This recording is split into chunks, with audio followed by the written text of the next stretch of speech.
Hello and welcome to another episode of the Smash Accept podcast. I'm your host, Michael Royer. You can find me on Twitter at Dynasty Dad FF. Rookie drafts are really, most of mine are in the book. Some of you guys are still doing theirs.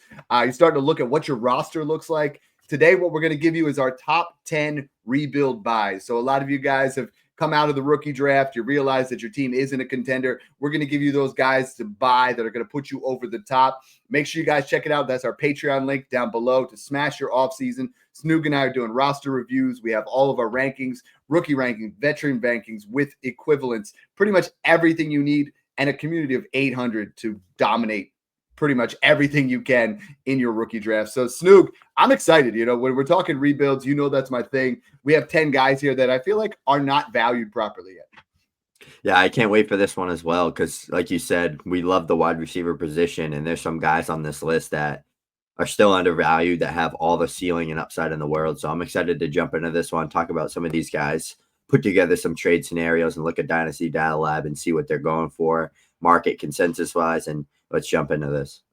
Yeah, below, make sure you guys smash a subscription for us and enjoy the process. We love it. We're growing up almost 4,000 now. It seems like just a couple of days ago, it was at 3,000. You guys keep coming out strong for that. We really appreciate it. So without further ado, our top 10 rebuilding buys to smash. My first one is Marvin Harrison Jr.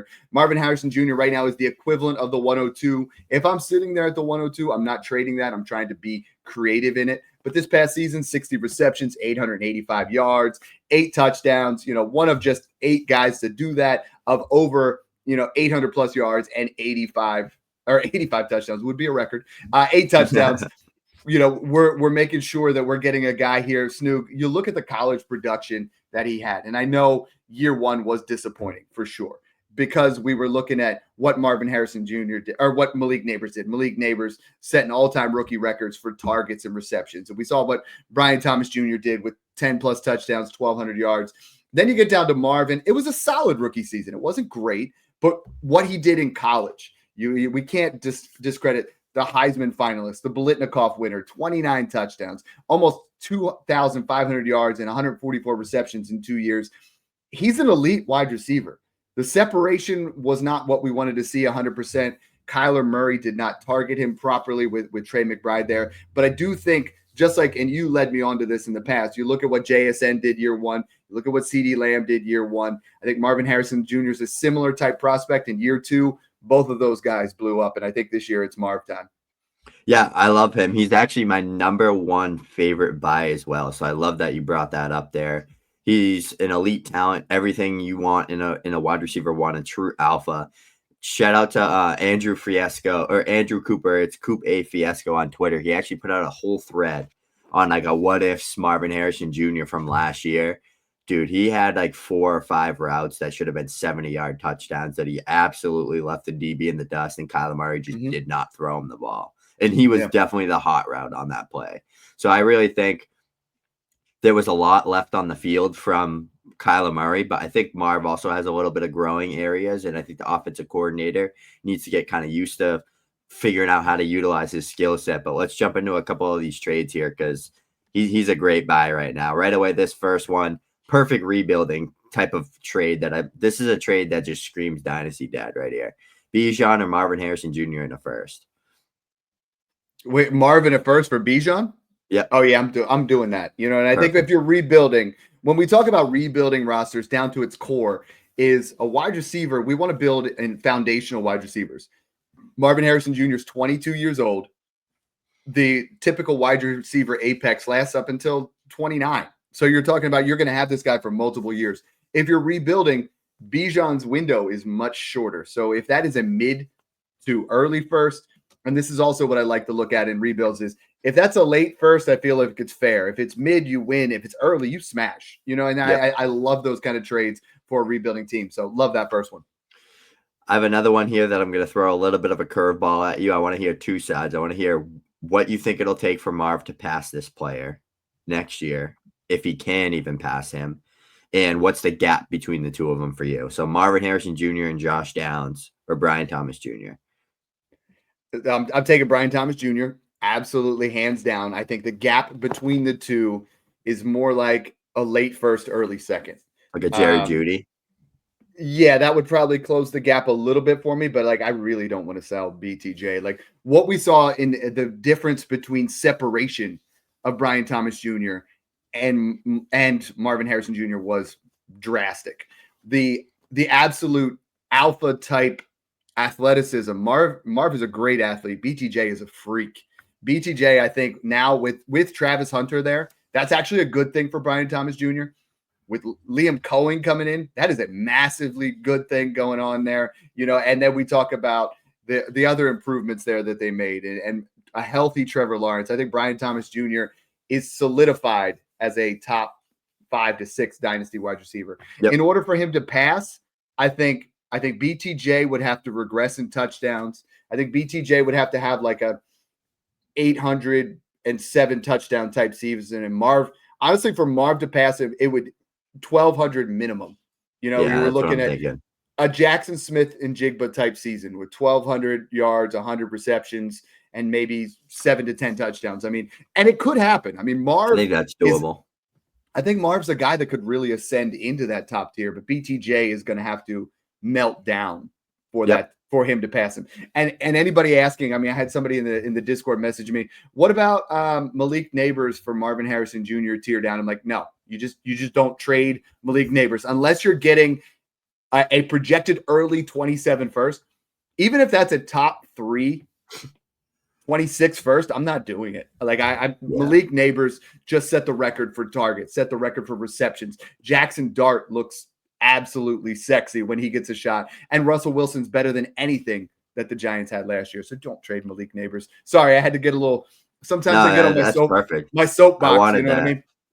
We needed that. Yeah, that's the thing. I want that breakdown, right, for people listening, because like a lot of people like don't know, right? A lot of people still are like, well, Marv had a really bad year, so I don't want to trade back from BTJ to him. But if you're rebuilding and you can get Chris Olave, Jalen Waddle, one of these type of younger receivers, like Jerry Jeudy plus a third, stuff like that, it could be a good type of option for you to get 2 productive young receivers. Mm-hmm. They ball out, and then you flip one of them for a first. But, yeah, Marv's a great buy low, I think. 22 years old still. We talk about this a lot on the show, Dad. Pedigree of a prospect is real. He can have another 800 to 900 yard season next year. He'll still be worth a first plus all day long. And he'll maintain that. And one thing that you and I have been really hitting on lately is this is the time, and you can tear down off those big guys, but this is the time to sell your Zay Flowers, your Jordan Addison, your Jaden Reed, add a first, and try to get yourself up to Marv, because people are a little frustrated with what he did last year. People are not frustrated about this next guy. So Travis Hunter, that is your guy. I was really nice. I put equivalent 103. You want him at 102. I got him at 104. I put him in the middle. But Snoog, perfect. I mean, sell me on Travis Hunter, his ceiling, buying him in a rebuild, because you're buying him. If you draft at 103, that's fine. You trade up to 103, that's fine. But what are you getting here in a guy like Travis Hunter? Yeah, every few years you get one of those freak just athletes that just looks like an unbelievable football player when you watch them play. Like we had Malik Neighbors, he looked like that, just freakishly gifted athlete. Odell Beckham Jr. way back. Garrett Wilson was another one that was just a freak athlete, just really could jump through the moon, those type of players. But Travis Hunter is that type of player for me. Just the routes that he runs, the separation. He makes it look like he's not even trying on the football field. So for me, I'm getting a wide receiver, like you mentioned, with BTJ. Liam Cohen's coming over. The thing with the BTJ Travis Hunter combination, it's literally going to be Chris Godwin, Mike Evans all over again. And newsflash, Chris Godwin couldn't hold Travis Hunter's jockstrap. Prime Chris Godwin, not even close to the same type of talent as a Travis Hunter. So to me, you're getting a crazy gifted athlete that's going to probably play a lot of the snaps out of the slot. BTJ is going to thrive on the outside. Liam Cohen is known for getting his playmakers the ball, his dynamic playmakers the ball in space. That's literally where Travis Hunter is going to thrive. So I think ceiling for me, I'm so high on him as a talent. If they play him as a full-time wide receiver, which they already said that they're going to do, top 5 wide receiver type of talent. That's how good he is for me. Let's pull up some of these trades here, because this is what we really try to do. Is we're here to help you guys with the prospects. What we really try to do is help you smash better dynasty trades. You brought up Bijan in the first one. Now we got Bijan Robinson or Kenneth Walker, Adonai Mitchell, and Travis Hunter. Yeah, I want to take the gamble here on the Travis Hunter side. I think Kenneth Walker and Travis Hunter are the biggest what ifs.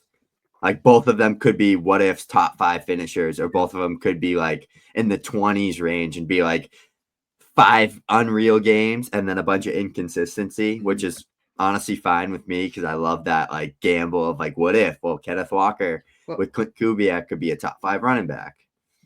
yeah, and I think you're really hit the nail there. Is when you're rebuilding, you want to minimize risk, but at the same time you want to maximize return. So you're trying to buy something that could have huge yield. And I could Yep. see a what if scenario where Travis Hunter is worth more than Bijan Robinson in 2 years. So like I'm not saying I it's there, but that is in that what if possibility. How about this next one? Travis Hunter, Kyle Pitts, and Anthony Richardson, or Trey McBride and Tyler Shuck. Yeah, here I want the Travis Hunter side. I think I take Trey McBride slightly because he's for positional value. I think he's the clear tight end 2 in Dynasty over Travis Hunter, but I'm taking Richardson over Shuck all day long. So for me, I really like that. But Travis Hunter's in that range with those type of players for me.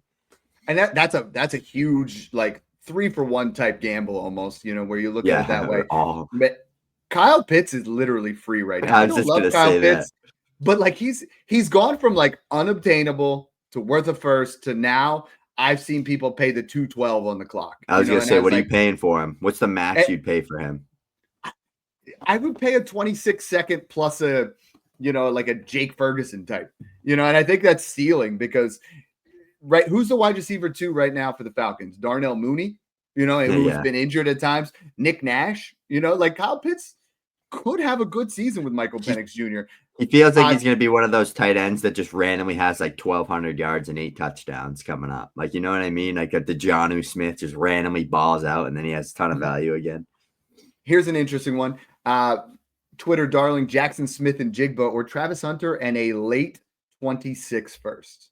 Yeah, this one, if you could pull off anything like this, tearing off JSN, Garrett Wilson, Drake London, Marv, any of these guys for Hunter in a first, I think you're absolutely stealing, like straight robbery. I have Travis Hunter over JSN in Dynasty. And we talked about this behind the show. It has nothing to do with the talent. I think JSN's one of the best wide receivers in the league. I love the talent. I love the player. I literally have his jersey hanging up in my closet. Sam Darnold and Jalen Milroe as your quarterback room is scary hours. And I know he's the clear-cut guy, but if Darnold isn't what he was on the Vikings, you're looking at DJ Moore and Terry McLaurin all over again. And he's going to be joining his boy and my boy Garrett Wilson at 180 targets and 1,000 yards. Like that's the type of hours we're talking about with him. So we moved from Travis Hunter and the Jaguars. Talked a little bit about Brian Thomas Jr. This is my Brian Thomas for this year. I'm normally drinking my C4. I don't even need it to talk about Tedoroy McMillan. I think Tedoroy McMillan, 6'5", 210, crazy catch radius, precision route runner. This is someone that I think you're seeing him at camp, the short area quickness. Everybody just thinks he's a big-bodied wide receiver, but he's got an exceptional, contested catches. But when you talk about him in the short area, he is very quick. Back-to-back 1,300 yards seasons. Snoog, I am putting him in my foundational wide receivers, which we're going to talk about later, because you look at elite college production. Like we said, back-to-back 1,300 yard seasons, elite size and athletic profile, elite target volume is incoming. He is going to get, I mean, we talked about BTJ last year and everything was, he's going to be the number 1 guy. What's the target volume going to look like? What's the touchdown upside? I think he has the same thing of 80 reception, 1,000 yard, 8 type touchdowns. Yep. When I did it last year, I said Brian Thomas Jr. was going to crack 10 touchdowns. I had 30 or 40 DMs of calling me crazy. I think Tedoroy McMillan is going to do it with this system. We talked about, Liam Cohen is there with the Jaguars. Dave Canales is another mastermind here in Carolina, where we saw what they did with Adam Thielen and Bryce Young. Bryce Young really just excelled over the back half. Tedoroy McMillan is a smash. He could be a wide receiver 1 in Dynasty. Like, I think he's also could be a Dynasty wide receiver 1 or a redraft wide receiver 1, at least back half, with the kind of volume he's going to see. So his value is going to skyrocket. Yeah, absolutely. And before we jump into a few trades here, I think he's the biggest overthink that people had throughout the whole pre-draft process. People thought he was going to go in the 20s. You and I have been pounding this drum. It's Pats or Panthers. He's not making it past that. Maybe the Cowboys at 12. He went to the Panthers at 8. That was one of our dream landing spots. Dave Canales gets us Mike Evans. You and I both had tweets about that 3 months ago, saying that this is our spot. So if he gets it, we're super high on the prospect. And the analytic profile and in a lot of models, he's top 5 prospects over the past couple of years in terms of like analytics and production. And last year I was saying Quentin Johnston came in and fell so Brian Thomas Jr. could run. You know, and now I think people are still like, whenever it's a big-bodied wide receiver, they tear it back to another big-bodied wide receiver who busted, right? They don't do that with young, smaller wide receivers. What about T. Higgins, Drake London, Brian Thomas Jr.? There's so many of them that have been good. I find with the big-body guys, they do that. They end up doing that, and I think Tet. N'Keal Harry. I've seen him fall to 107, and I'm like, you guys are nuts. Like you're not taking, as much as I love some of these running backs, you're not taking Quinshon Judkins and RJ Harvey over Tet McMillan. You're crazy. He's 22 years old. Let's hit some trades though. Sorry. I get excited when we talk like that. We get excited about Tet. All right, here's a good one right here that I like right off the bat. And I'm kind of curious where you stand on this one, because I honestly think I like the Tet side. Is Tet McMillan and Jalen Milroe or Bo Nix? You can throw Michael Wilson out the window because he's valueless. I'm smashing. I have Tet worth more than Bo Nix right now. As much as I like Bo Nix, and if I needed a quarterback, but Jalen Milroe is someone that is I bought him again for the 212 yesterday, and I'm like, I'm gonna smash that. I made a trade right before this show started, and I talked with you in Smash Except 5. I traded Drake London and my potentially late second for Tet McMillan and a random 26 first. It was a guy that finished at the 110 last year, but he's aging out, so I think it could be mid to late. I don't care, though. I think Tet is going to have that kind of season. Yeah, I do too. And I love getting Milroe in a rebuild as like that throw-in piece where it's just like, I'll shoot for upside, right? And then you flip him for a first if he has 3 QB1 weeks. Here's a good one here that I like. Tet McMillan in the 102 or Jahmyr Gibbs. You could throw Jacoby Myers in there in a second too. But that's weird. How do you have Tet McMillan and the 102? Like, that's just... That what does that even mean? But yeah, give me a Marion Hampton and Tet McMillan if that's what we're talking about here. But I think context would matter on that one. If I'm all in, I would try to find a way to get Jahmyr Gibbs at all costs. You know, like I think I would make a move there. But that's a weird. Like, how do you have Tet McMillan and the 102? But no, I think I would make that move. You know what I mean? And then the next part of that, Snoog, you know what I would do is I would trade back from 102 to 108. Draft RJ Harvey and get a 27 first thrown in. So now it's insulated as well. Yeah, I love that. Speaking of a trade like that, this is a trade. We talked about it, like Tet flipping, Tet 106, 107. We've been seeing that on Twitter and the Discord a little bit. I think you can make this happen in one of those leagues, but in sharp leagues that people are high on Tet, you're not making this happen. But Tet in a random 26 first or Quinshon Judkins and Matthew Golden. Oh, yeah, that's Tet. That's Tet all day. And I like both those other prospects. Yeah. Don't get me wrong. I mean, I really do. I think Golden's one of the better values because of where he landed, and Judkins is fantastic. Speaking of that, Carolina offense, if we're talking about, and we already hit majorly on Trevor Lawrence, he's definitely a rebuild buy. I feel like we're talking about the Carolina offense. We're talking about the Jacksonville offense. And if you guys didn't catch our top 10 dynasty buys overall, we did that last week. Phenomenal show. It's actually up over 6K, one of our biggest views so far. But I think Bryce Young belongs in that same conversation of a rebuilding buy to ascend. So many people worry about what he did year one, which was pathetic. I mean, it really was. But he was a top 10 quarterback over the final 8 weeks after his benching. And I even said to you when he got benched, I'm like, we're either going to see Bryce Young implode or we're going to see an Alabama-led quarterback have that moxie to come back and be like, all right, I gotta step my game up. And that's what he did. He didn't play scared. In the beginning, he played scared. He played worried. He didn't want to make turnovers. And then when you saw him down the stretch, that looked like that guy I saw at Alabama. Still undersized, but Dave Canales made it work. Dave Canales made it work with Baker Mayfield. Then he made it work with Bryce Young. And I think this year we see an even higher ascension.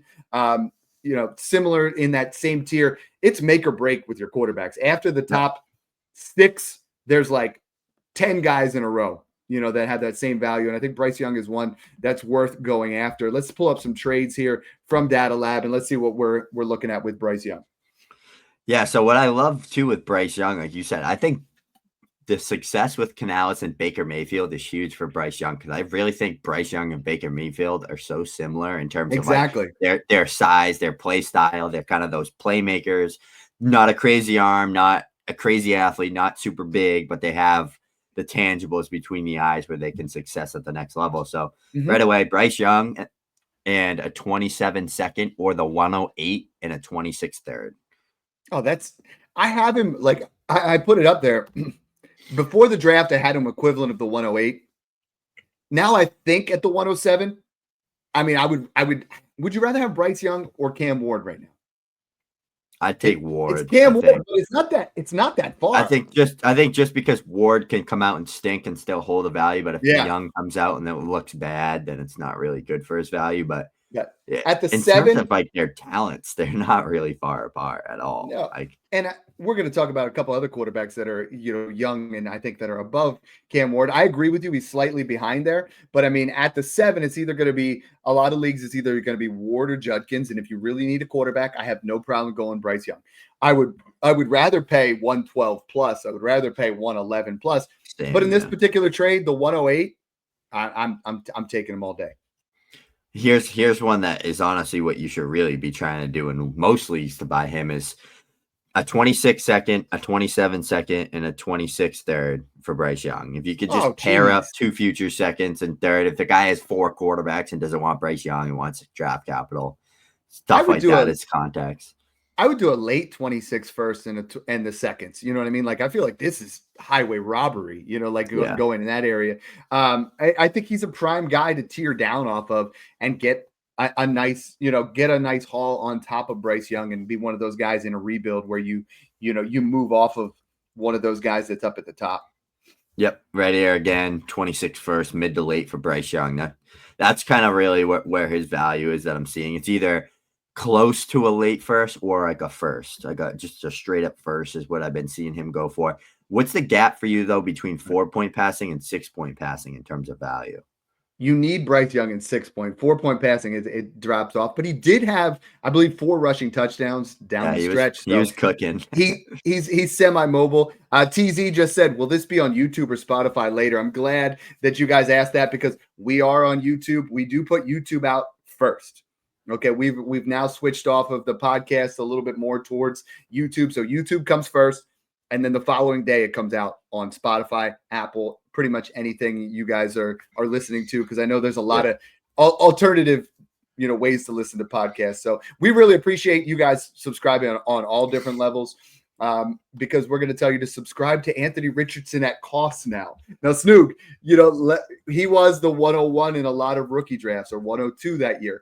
Last year, and I was over bullish. I really hit in the past on Josh Allen and Jalen Hurts and all the big-time mobile quarterbacks. And Anthony Richardson came back to bite me hard last year. Like, I was taking him at the late first, the early second. Now you're getting him at the late first, early second, rookie value. And the guy still had 7 out of his 14 starts. He's finished as a QB1. Like, 4 out of his 14 starts, he's finished as a top 5 quarterback. So this is a lot of your rebuilds that the guys you've been covering, it's a big what if. But what are we talking about here with Anthony Richardson? So I love the what ifs, especially if I'm rebuilding, because I'm shooting for upside. If I see a couple big games from a guy, I'm getting double his value in a trade. And that's like what we really try to preach here is just because I own Anthony Richardson doesn't mean I'm stuck with him. He has 2 30-point games and a 20-point game the first few weeks, and I flip him for 2 first. That's how it works.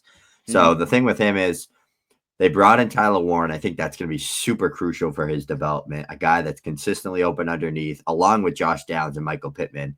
The weapons are great. Like, they really are really good in Indianapolis. And I think as long as Jonathan Taylor and DJ Giddens are fully healthy and those wide receiver core is healthy, I think Shane Steichen and Anthony Richardson are going to get into a rhythm together. He's going to start dialing up some nice, easy plays, layups for him, and still let him hit on those big splash plays. And then the rushing upside is just a plus on top.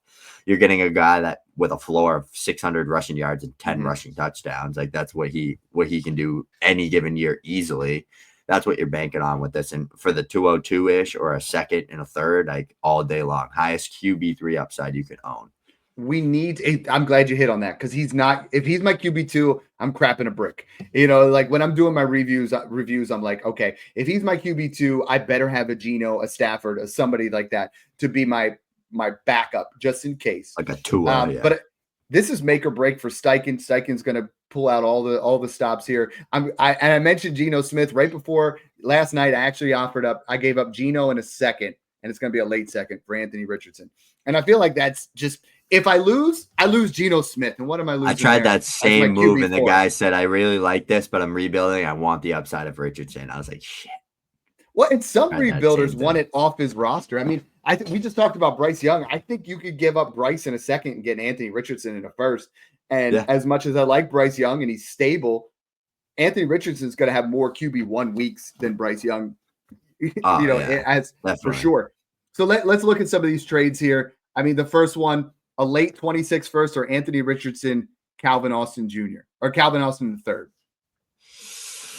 I want the first slightly here, but this is like where we start getting into if I have two quarterbacks, but I have like a Tua as my QB3 and a Josh Allen as my QB1, do I want to take the upside of paying, if my team's really good, the 112, the 111 for an Anthony Richardson type of player in 6-point passing?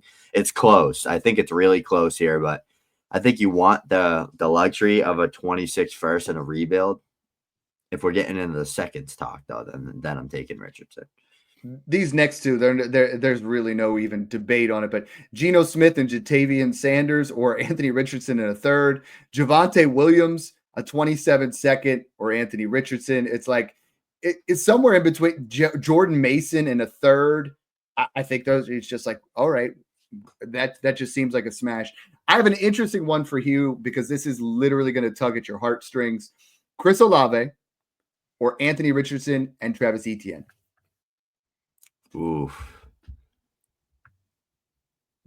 Give me a Rich there. You're rebuilding. That's close. I still really believe in Travis Etienne. I refuse to believe he's just automatically cooked after having 2 RB1 seasons in back-to-back years and then having a hamstring injury last year.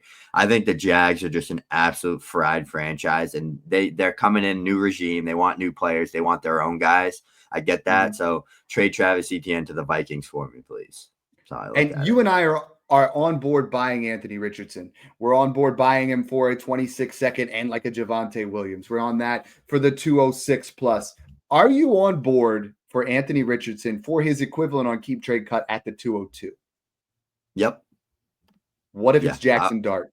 That's the next guy. I would probably take Richardson for the upside. I think Richardson's younger too. I think Richardson's still like 21 years old or something, 22. Yeah, I would take him, but I think Dart is the safer route because I think Dart has like 1 to 2 years. Unless the Giants come out and they're absolutely awful and they get like the first or second overall pick somehow, then they're probably going to take another quarterback. But I don't know if they believe in him. Round 1 draft capital. My man looks like he has the moxie to be that elite quarterback, right? He's got the swagger like Joe Burrow. He's got 40 plus touchdowns last season. He's got the rushing upside. Like, this is what I want in a rebuild. Like, I am trying to aggressively. The other day, I told you I traded Jalen McMillan in the 207 to get up to 202. I really wanted Dart. Matthew Golden fell, but like, I'm trying to aggressively get him in that early second because I think he's this year's Bo Nix type where you're going to see him get onto the field and he's going to produce because he's got Malik Neighbors, period. Like, he's going to produce with Malik Neighbors. He's going to give you that upside. You're buying at the 202, 203. I guarantee he will be worth a first at some point this year. The only way he doesn't start by midseason is if Russell Wilson is absolutely cooking and the Giants are 6-2, and that's not going to happen. Like, that's not going to happen. You will see Jaxson Dart this season, and he will ascend in value. Let's take a look at some of his trades here. Yeah, so right away, oh, that's Emeka, sorry. I shared the wrong screen. But Jaxson Dart, I've been seeing him all over the place in terms of value, either early second, some people sneaking him into that late first. I've seen people take him 110 in 6.12, 14 team leagues, but yeah, I'm not doing that. Are you taking Jaxson Dart in the 306 or Jaden Higgins in the 212? Let's say those picks are both in 2026. I do love Jaden Higgins, but I'm not. I'm taking Jaxson Dart there as well. I think that the pick 212 versus the third doesn't do a lot for me. I love this one. Matthew Golden, Mason Rudolph, or Russell Wilson, Jaxson Dart. So you lock up the New York Giants QB room. So say that again. Jaxson Dart and Russell Wilson. Yep, or Mason Rudolph and Matthew Golden. Oh, well, I mean, I have Dart one spot ahead of Golden in my rankings at the 112, 201. So yeah, give me Jaxson Dart there. I do love Golden as well. And I think Jaxson Dart's the perfect guy. A lot of people are coming to me in the Discord saying, hey, Jaxson Dart, I drafted as my QB5.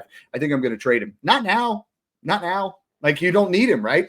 So like, wait until I'd rather move another quarterback and get off that, to have that upside of Jaxson Dart. I got a juicy one since this is a rebuilding show for you. Jaxson Dart in an early 26 first, top 5, or Breece Hall. Oh, I'm taking Jaxson Dart. I feel like that's almost a free Jaxson Dart. As much, man, please, Jets, trade Breece Hall. Let's just get him to the Cowboys. Just make it happen. Because Breece Hall's value is just depreciated just way too much. And I think he's an elite level talent. He belongs much higher up. The next guy I think would be the QB1 in this class, JJ McCarthy, if he was with the Vikings. I think Cam Ward's slightly more talented, but JJ McCarthy going to the Vikings, he's now the clear-cut guy. I would pay the 105. I think right now, we see Tom Brady was saying that he's a MVP type candidate after, he just sees a lot of those qualities of an absolute champion, a guy that's going to be a winner, a guy that's going to get things done. Just like Dart can run, can pass. He's going to be highly accurate. I believe he had 72.1% completion percentage in college, very accurate. And then we talk about weapons. You give him Justin Jefferson, Jordan Addison, TJ Hawkinson, Aaron Jones, Jordan Mason. I mean, the sky's the limit for McCarthy. We've talked about him a lot, but I'm seeing people like, as soon as Darnold was traded, everybody got excited and tried to buy. Now I feel like people are just like, okay, McCarthy's okay. But some of these trades, Snoog, I think he's still too cheap. Yeah, exactly. And what I like with McCarthy is you can turn your Bryce Youngs, your Michael Penix, these type of guys into McCarthy as a tier up, in my opinion. Mm-hmm. Right away, McCarthy. Penix in a second? Penix in a second right here. It says Penix in a third. Like, turning McCarthy into that is crazy. Oh, yeah. Young and Tracy for McCarthy. Yes, absolutely. Yeah, like taking any of those running backs that are worth a late second, the Tracys, the Robinsons, the Pachecos, the guys that avoided major, do that. The roster cloggers, use them to upgrade. And I like Penix. I think it'd be all right, but he doesn't have the ceiling of McCarthy. And I like Young, but he also doesn't have the ceiling of McCarthy.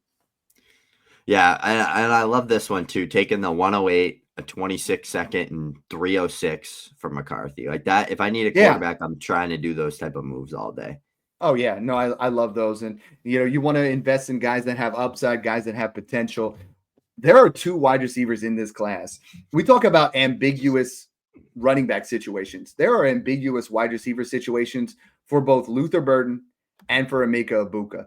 Between these 2 guys, I think if you're sitting there at that 109 to 1-2, I mean, I've seen Zoltan showed me the other day, he got Burden at 207. Burden is falling like crazy. And when you look at sheer talent, and I have Egbuka and Burden both in that 110 to 202, which I think is fair. But if they fall just because of situation takes a backseat to talent sometimes. And we talk about Tet McMillan, perfect situation, perfect talent, blend them together, fantastic. Egbuka and Burden, you might have to be a little bit more patient. But if DJ Moore gets traded, if Chris Godwin isn't the guy that we thought he's going to be, Snoog, both of these guys have crazy amounts of talent for a rebuild. You take a shot on them. Like I would take Egbuka over Caleb Johnson if I'm rebuilding, and I would take Luther Burden over Cam Scatterbo for sure. I think I'd take him over, some of those other guys in that area because it's like these guys are young wide receivers, both, I believe, 21, 22 years old. That's what you want. Yeah, exactly. I love these 2. The pedigree of prospect, too. That's a real thing. And both of these guys are Debbie darlings. They've been good since they were true freshmen, 5-star recruits, tons of hype behind them. They both got top 38, 39 draft capital, both to great offenses with great quarterbacks and good situations in terms of head coaching and all that good stuff in terms of offensive success. I really do think Egbuka is the wide receiver one on the Tampa Bay Buccaneers headed into 2026. Luther Burden, I think DJ Moore is probably gone through a trade. I think Luther Burden's going to end up being the slot guy for Ben Johnson. Rome Odunze is going to play that outside. So I really do think there's a path for both of these guys to be really high-end wide receivers in Dynasty, top 25 guys all day. I stayed boots on the ground with Emeka Egbuka. He's still my 108 just because I really think the talent, 19th overall pick. Why take him if you're so confident in Chris Godwin or Mike Evans long-term? Like they're clearly not. They're clearly like, I'm going to take this young stud wideout from Ohio State, 19th, rolling out that awful defense that they have every single week. So it makes me think like Emeka Egbuka is their guy. There's a reason why they took him that high. So I'm really super high on him. Right away, let's jump into some of these trades that you can fire off. Let's look at this one. Omarion Hampton or Emeka Egbuka and a random 26 first. That's a rebuilding dream, right? Like if you're rebuilding, that gives you your shot to get two different opportunities. How about this one? Sam Darnold and a 26 second or Emeka Egbuka. I want Emeka Egbuka all day long. That's crazy. All right, now we'll get a little bit trickier for you here. So Drake London and a 27 second, or Caleb Johnson, Egbuka, and a 27 first. Give me Emeka. Yeah, I'm with you. I'm with you. Yep. This is where now there's a lot of these trades out there right now because CD Lamb's value for some reason is semi-depressed. It really should not be. But people are like, well, George Pickens is there now, so he's not going to eat. I'm sorry. George Pickens is not a high volume guy. George Pickens is a guy that's going to catch 60 balls for 1,000 yards. He's going to catch a bunch of deep balls, 18.1 yards per reception. That's what he's for. Rome Odunze, Egbuka, and a first for CD Lamb. Like if I can get a first I like Rome Odunze, the prospect. We flip-flopped on him so many times the past few months, Dad. He was a sell, then he was a buy. And now he's a sell again for me, I think. Now he's a hold. Yeah, he's a hold or get a 27 first and second for him. If I can turn Rome into a first or a player that I think is like a Devontae Smith, a T. Higgins, a Rashee Rice, keep Emeka in that first. I'm smashing that side all day in a rebuild over CD. Here we got Xavier Worthy and Matthew, and we're switching to Luther Burden because they're the similar type thing. Xavier Worthy and Matthew Golden, or AJ Brown and Luther Burden. Yeah, I'm taking AJ Brown and Luther Burden. That one's wild. Yeah. 27 first and 26 seconds, or Zay Flowers and Luther Burden. Ooh. I want the Zay Flowers side, and I'm turning him into another 27 first.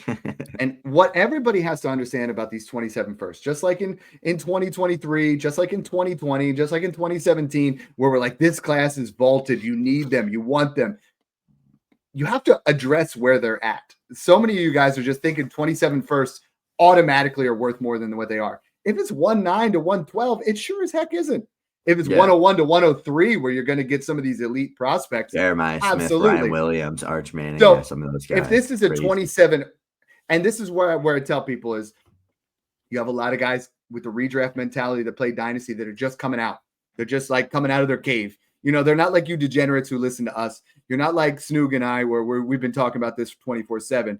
But you have them come out and you trade the 110 and a player for the 27 first, and they're like, oh my gosh, I got a player in this draft for that draft, and then guess what? That becomes one of these elite prospects, and you're like, yeah, you got cooked, brother. That's what you're trying to do.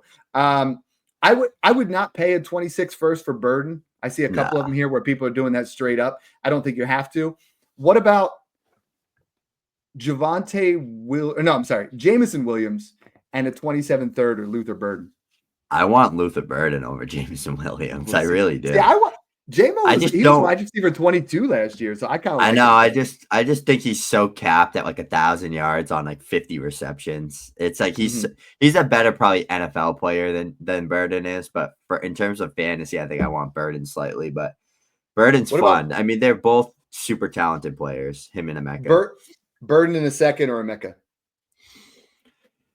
If it's a random second, I want Emeka. If it's early in this year's class, I want Burden. If it's early in any. I think I want Emeka unless it's an early top 4 second, top 5 second this year. Because I think he has more upside and arguably safer floor. So that's why the gap there, I feel like, is just more better than in your my traditional opinion. area. I always thought he was better.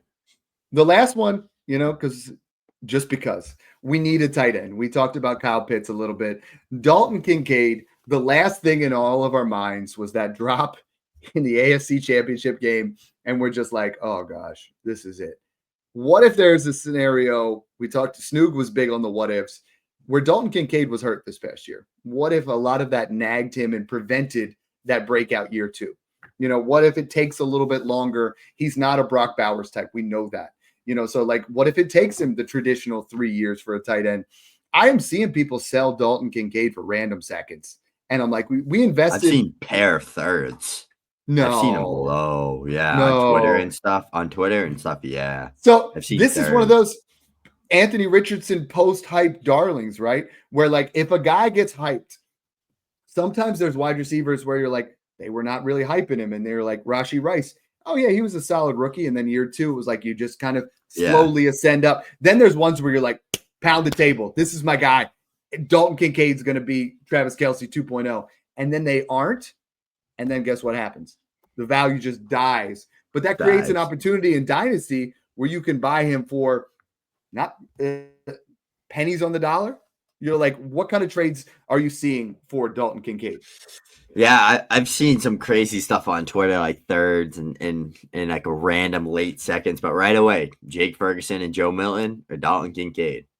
Gosh, he's still 25. I know that's not like young for him going into year 3, but it's not old. Like 25 year 3, like that's fine.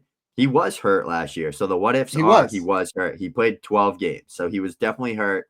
I don't know I think he had knee or hamstring, whatever it was that he was battling, but he was hurt. So that's context. A 26 and 27 second for Kincaid and Gabe Davis. And Gabe Davis actually went to the Giants, which I think gives him a little bit of an opportunity here. But like whenever I see Snoog, whenever I see a 26 and 27 second in the same deal, that's a contender. Like there's not a rebuilder that's like, here, take my future seconds. Just take them all. It's almost always a contender. Check out this one. 205 or Kincaid in a 26 second. That's you get the second on top. I think you could finesse trading out of like the 203 to 206. I don't recommend it because I really like that range. But if you need a tight end, it's tight end premium. I think you could trade like the 205, 206 for Kincaid in a random future second. I think you could finesse that in some leagues. I see some of these here. I just saw Kincaid in the 108 for the 110. Like what? Yeah, you're moving stuff like that. Use them as a throw-in. You're moving from Egbuka to move up to Warren, and then you take Warren and Kincaid, and then you get double the shots. Here he is for a pair of thirds. Here he is for a fourth and Raheed Shaheed. Like, guys, Dynasty doesn't have to be hard. We're here to try to teach you guys principles. We're here to try to teach you guys, the biggest difference between us at Smash Accept and everybody else is everybody else is just talking about their player values and what's there. We're trying to teach you principles of like, this is how you win. It's a cyclical game. Just like with Kincaid and Richardson, you're going to get value, and there's going to be an opportunity where one or both of them you can get a first for next year. So I think that's really in that range of possibilities. Make sure you guys subscribe to the YouTube page. We want to thank you guys for tuning in and enjoy the process.